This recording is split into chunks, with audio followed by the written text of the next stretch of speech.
हाँ, अच्छा, ये जो नेक्स्ट टॉपिक है आपका स्टीरियोटैक्टिक न्यूरोस्ट्रेटजी, ये भी आपके न्यूरोलॉजिकल ऑपरेशन में है। सेकंड टॉपिक है न्यूरोलॉजिकल ऑपरेशंस का। अच्छा, स्टीरियोटैक्टिक न्यूरोसर्जरी क्या चीज़ है? ये आपके पास न्यूरोसर्जरी में एक प्रोसीजर परफॉर्म होता है न्यूरोलॉजिकल ओटी में, न्यूरो ओटी में। इसमें क्या होता है, जो आपका ये स्टीरियोटैक्टिक न्यूरोसर्जरी आपका मोस्टली डील करता है रेडियोलॉजी साइड पे, मतलब इसमें रेडियोलॉजी का बहुत अहम किरदार है। रेडियोलॉजी के बगैर ये स्टीरियोटैक्टिक न्यूरोसर्जरी नहीं हो सकती। सही है। मैं जनरली आपको बता देती हूँ, फिर ये इसकी डिफिनीशन और जो बुक में आपकी बातें हुई हैं वो फिर जस्ट रीड कर देते हैं। मैं आपको जनरली बता देती हूँ, समझा देती हूँ कि असल में होता क्या है।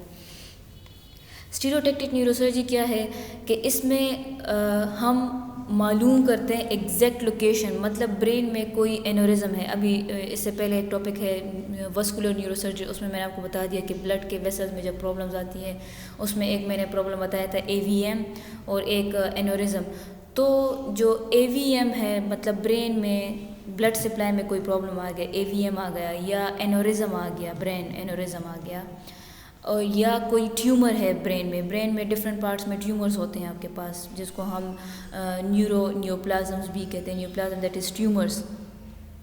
तो ब्रेन में अगर आपके ट्यूमर्स है, एनोरिज्म है, एवीएम है, कोई भी मसला है, तो उसकी एग्जैक्ट लोकेशन मालूम करना ज़रूरी है। मतलब हम सर्जरी पे डायरेक्ट नहीं जाते, पहले हम उसकी लोकेशन मालूम करते हैं।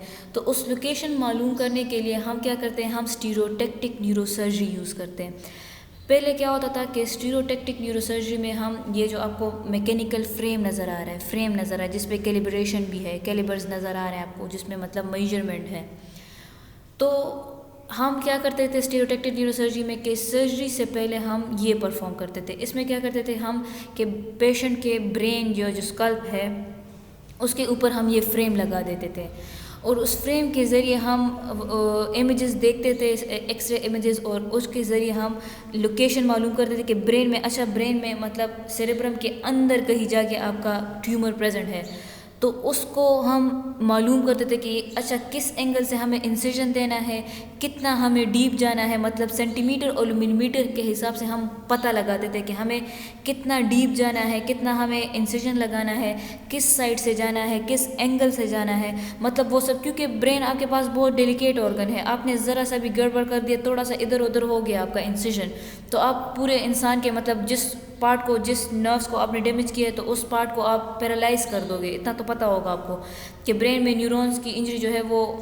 अनरिकवरेबल है। मतलब ब्रेन पूरे बॉडी में ये न्यूरॉन्स, ये एक ऐसी चीज़ है जिसको हम रिकवर नहीं कर सकते अगर एक बार हमने इसको डैमेज कर दिया। तो इसको हम बहुत एहतियात से, मतलब neurosurgery that is very very very delicate and complicated surgery. सही है। तो इसको हम सर्जरी करने से पहले उस जगह को मालूम करते कि हमारे पास ये ट्यूमर कहाँ पे प्रेजेंट है, हम किस साइड से एंटर हो। सही है। तो उसको, उस जगह को लोकेट करने के लिए हम क्या करते हैं, स्टीरियोटैक्टिक न्यूरोसर्जरी करते हैं। स्टीरियोटैक्टिक न्यूरोसर्जरी क्या चीज़ है कि ये हमारे पास टेक्निक है। हम किस लिए करते हैं, फॉर लोकेटिंग, कि हम जगह मालूम करें, हम लोकेट करें किस चीज़ को, target of the surgical interest. मतलब हम जब सर्जरी करेंगे और उसमें हमें जिस जगह पे पहुंचना है, तो उस जगह को, उस टारगेट को लोकेट करते हैं हम किसके ज़रिए, स्टीरियोटैक्टिक न्यूरोसर्जरी के ज़रिए। Within the brain relative to an external frame of reference, brain के अंदर हम जो हमारी जो इंटरेस्ट वाली जगह है, ये जो ट्यूमर्स वाली जगह है, उसको हम मालूम करते हैं किसके ज़रिए, एक्सटर्नल फ्रेम ऑफ रेफरेंस के ज़रिए। बाहर से हमने फ्रेम लगाया होता है, मैकेनिकल फ्रेम, उसके रेफरेंस के ज़रिए हम क्या करते हैं, हम निशान लगाते हैं कि इस एंगल से हम इंटर होंगे तो हमारे पास इतना डैमेज होगा, इस एंगल से हम इंटर होंगे तो ये डैमेज होगा। तो ये हम क्या कर रहे हैं, हम लोकेट कर रहे हैं। अच्छा, पहले क्या होता था कि traditionally that has been temporarily attaching a mechanical frame to the patient scalp, और स्कल या स्कल्प के ज़रिए हम क्या अटैच करते थे, मैकेनिकल फ्रेम हम अटैच करते थे। ये जो मैंने आपको इमेजेस में दिखाया है, मैकेनिकल फ्रेम हम अटैच करते थे। फिर क्या होता था कि recent techniques are moving towards the ways of reducing trauma to the patient while retaining the information. अच्छा, क्या कह रहे हैं कि पहले क्या होता था कि हम ये फ्रेम लगाते थे, और इस फ्रेम में आपको ये पिंस नज़र आ रही होंगी, ये जो पिंस है, इन पिंस को या इलेक्ट्रोड्स को हम स्कल में इंटर करते थे, फिक्स कर देते। तो ये एक ट्रॉमा है, मतलब आप स्कल में पिंस को एंटर कर रहे हो। किसके लिए? ये जो आपको पिंस नज़र आ रही है, देखें स्क्रूज और पिंस को आप स्कल में एंटर कर देते ताकि ये फ्रेम फिक्स हो जाए, ये हिले नहीं और आप एग्जैक्ट लोकेशन पे पहुंच जाए कि हमें किस जगह पे जाना है, हमें ब्रेन में किधर जाना है, कहाँ तक पहुंचना है। तो उसके लिए आप जब फ्रेम लगाते थे तो फ्रेम में ये जो पिंस नज़र आ रही है ना आपको, तो ये आप स्कल में इंसर्ट करते, तो ये ट्रॉमा क्रिएट करता था, मतलब स्कल को इंजरी होती थी। तो पहले ये होता था। अब क्या होता है कि उसमें क्या होता था कि ट्रॉमा होता था पेशेंट के स्कल को।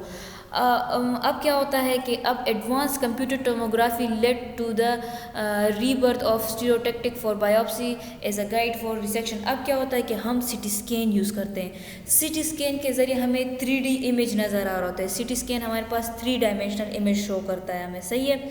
तो उस 3 डायमेंशनल इमेज के ज़रिए हम इमेजनरी पिंस इंसर्ट करते हैं कि हमारा जो ट्यूमर जिस पॉइंट पे प्रेजेंट है उस तक हम किस तरह पहुंच सकते हैं। हम पिंस इंसर्ट करते हैं और हम अपनी जगह को लोकेट करते हैं कि अच्छा इस जगह तक हमें पहुंचना है, इस साइड से हमें पहुंचना है, इस एंगल से हमें जाना है।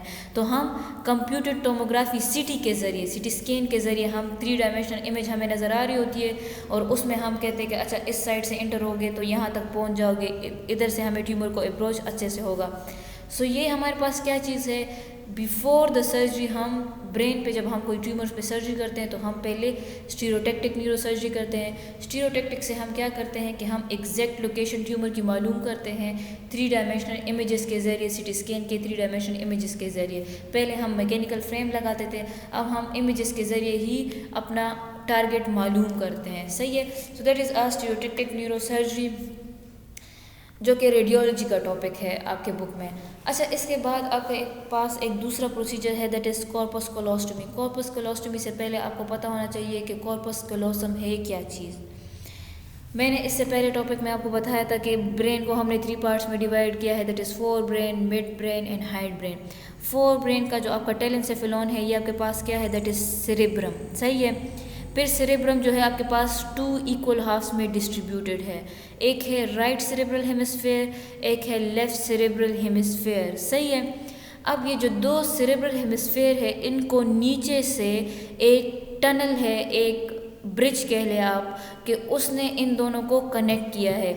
यहाँ पे अगर आप देख ले तो this is right cerebral hemisphere, this is left cerebral hemisphere. नीचे से बेस में इन राइट और लेफ्ट सेरेब्रल हेमिस्फेयर को कनेक्ट किया है एक ब्रिज ने, एक टनल ने। उस टनल को हम क्या कहते हैं, उस टनल को हम कॉर्पस कैलोसम कहते हैं।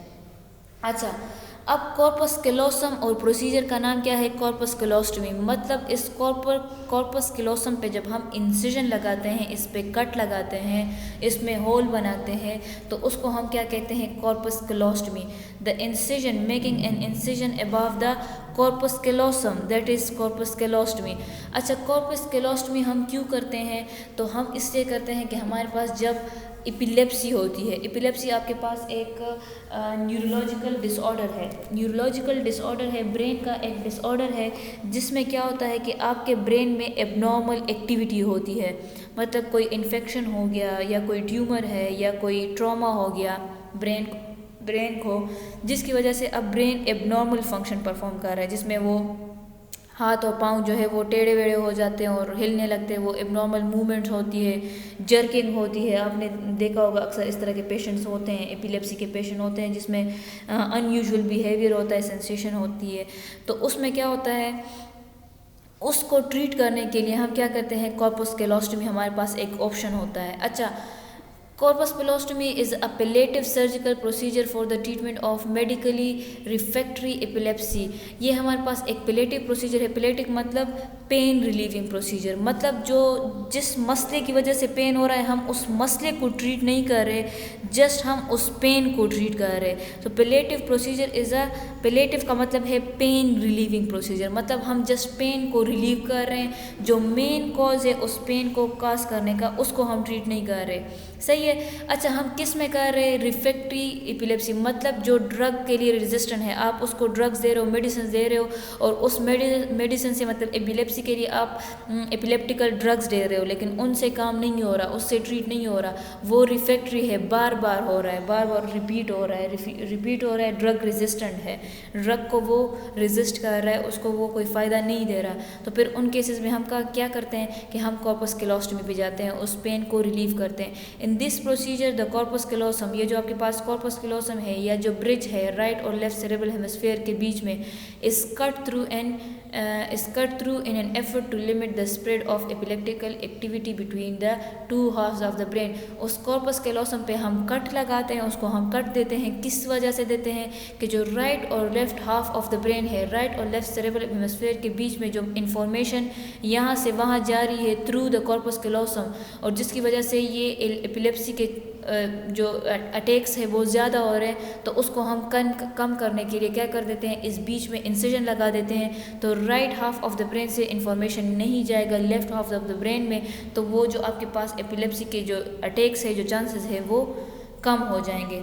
सो दैट इज़ अ प्रोसीजर जिसमें हम क्या करते हैं, कॉर्पस कैलोसम पे कट लगा देते हैं। किसके ट्रीटमेंट के लिए, किस वजह से हम करते हैं कि हम एपिलेप्सी को ट्रीट करें। एपिलेप्सी क्या चीज़ है, ये जो समरी करवा रही हूँ, तो एपिलेप्सी आपके पास न्यूरोलॉजिकल डिसऑर्डर है जिसमें क्या होता है, एबनॉर्मली आपका ब्रेन एबनॉर्मल एक्टिविटी करता है। किस वजह से होता है, ट्यूमर्स इन्फेक्शन या कोई ट्रॉमा की वजह से एपिलेप्सी के अटैक्स आते हैं, और उसके लिए फिर हम क्या करते हैं, कॉर्पस कैलोसम पे इंसिजन लगा देते हैं। सही है, that is all about today's presentation.